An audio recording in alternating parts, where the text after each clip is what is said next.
بسم اللہ الرحمن الرحیم الحمد للہ رب العالمین نحمدہ ونستعینہ ونستغفرہ ونعوذ باللہ من شرور انفسنا ومن سیئات اعمالنا۔ معزز سامعین، آج کا ہمارا ٹاپک ہے تبلیغ کی 6 صفات، تھوڑا سا مختصر انداز میں بیان کرنے کا۔ تبلیغ کی محنت کی بنیاد 6 بنیادی صفات پر رکھی گئی ہے۔ یہ صفات دراصل ایک مسلمان کی مکمل زندگی کو سنت کے مطابق ڈھالنے کا ذریعہ ہے۔ اگر انسان ان صفات کو اپنی زندگی میں اپنا لے تو اس کا ظاہر باطن دونوں سنور جاتا ہے اور اللہ کی رضا کے راستے پہ نکل جاتا ہے، یعنی انسان اللہ سے اپنے آپ کو جوڑ لیتا ہے۔ سب سے پہلی اور بنیادی صفت ہے کلمہ طیبہ، لا الہ الا اللہ محمد رسول اللہ۔ اس کا مطلب یہ ہے کہ اللہ کے سوا کوئی معبود نہیں اور حضرت محمد صلی اللہ علیہ وسلم اللہ کے رسول ہیں۔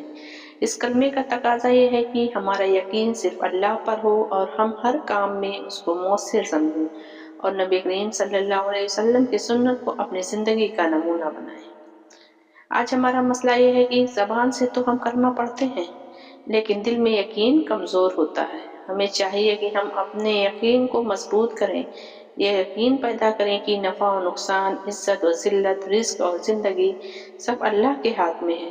جب یہ یقین دل میں آ جائے گا تو انسان گناہوں سے بچے گا اور نیکیوں کی طرف خود بخود راغب ہوگا، یعنی نیکیوں کی طرف انسان خود بخود آگے بڑھے گا۔ دوسری اہم صفت نماز۔ نماز دین کا ستون ہے، نماز دین کا پلر ہے۔ جیسے ایک مکان کو بنانے کے لیے پلر کو مضبوط بنایا جاتا ہے، اسی طریقے سے ہمیں اپنے ایمان کو مضبوط کرنے کے لیے ہمیں نماز پہ محنت کرنی ہوگی۔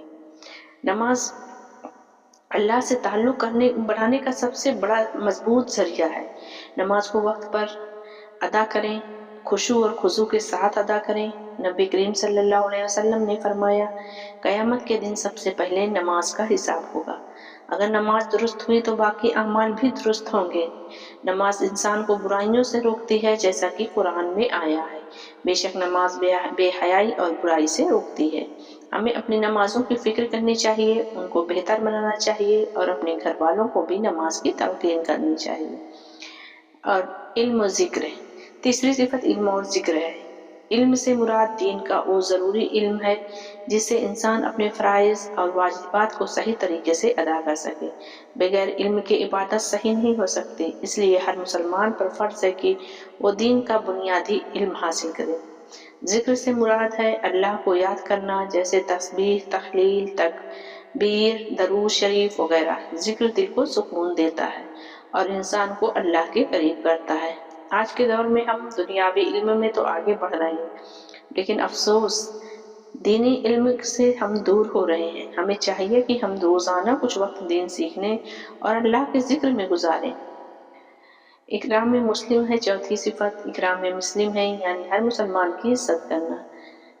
اسلام ہمیں سکھاتا ہے کہ ہم ایک دوسرے کے حقوق کو ادا کریں، کسی کی تکلیف نہ دیں، ہر ایک کے ساتھ اچھا برتاؤ کریں۔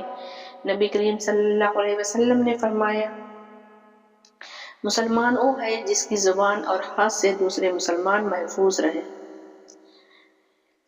اکرام مسلم میں یہ شامل ہے کہ ہم بڑوں کی عزت کریں، چھوٹوں پر رحم کریں، پڑوسیوں کا خیال رکھیں اور کسی کے ساتھ حسد، بغض یا نفرت نہ رکھیں۔ اگر معاشرے میں یہ صفت آ جائے تو ہماری محبت، بھائی چارہ اور امن کی ایک مثال پیدا ہو جائے، یعنی ہمارے معاشرے میں امن ہی امن ہو جائے۔ اور پانچویں صفت ہے اخلاص نیت۔ اخلاص کا مطلب یہ کہ ہر عمل صرف اللہ کی رضا کے لیے کیا جائے، نہ کہ لوگوں کو دکھانے یا تعریف کرنے کے لیے۔ قرآن میں اللہ تعالیٰ فرماتے ہیں اور انہیں حکم دیا گیا کہ خالص اللہ کی عبادت کریں۔ اخلاص کے بغیر عمل قبول نہیں ہوتا، چاہے وہ کتنا ہی بڑا کیوں نہ ہو۔ اگر نیت خراب ہو تو عمل ضائع ہو جاتا ہے۔ ہمیں چاہیے کہ ہمیں اپنے دل کا جائزہ لیں، ہم اپنے دل کو ٹٹولیں، اپنے دل کو دیکھیں، جانیں، سمجھیں، اپنی نیت کو درست کریں اور ہر کام میں اللہ کی رضا کو مقدم رکھیں، یعنی اللہ کی رضا کو آگے رکھیں۔